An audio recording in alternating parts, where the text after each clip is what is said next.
Hello, this is Betty from Betty's Harvest Right Freeze Dryers group on Facebook. I have 2 trays of spaghetti squash.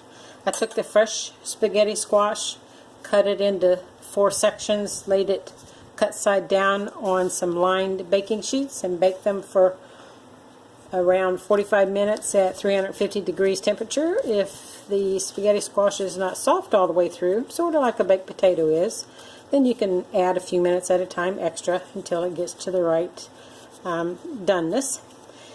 And then I took them out.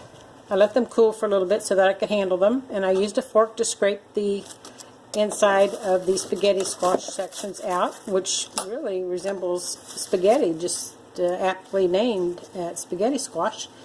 And I spread it amongst these 2 trays. This is some total of 4 spaghetti squash, about a medium to large size. And you can see the squash here. I used a 9-hour freeze and a 10-hour dry, but I added a few hours extra on there because I wasn't going to be home when it finished, and I wanted just to add a little more time in case it needed it anyway, and it'd be done when I got home. I had my cycle go around 48 hours, but with the additional few hours that I added, it actually ended up being around 52 hours in the freeze dryer. You can see that close up. You can see how it powders. This is a good substitution for people who are trying to stay away from starchy noodles, to use this spaghetti squash in place of pasta, to have a healthy alternative.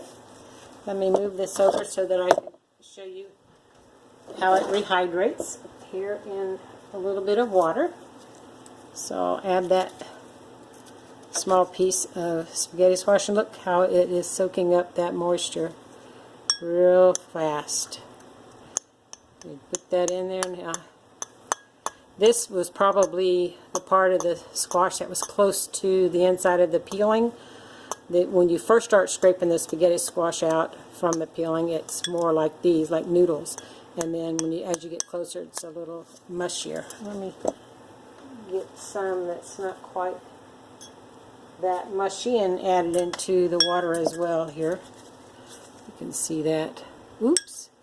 Well, that rehydrates fast, doesn't it? You can also blend this up or powder it in this freeze-dried condition and use the powder in some cream soups or in a smoothie.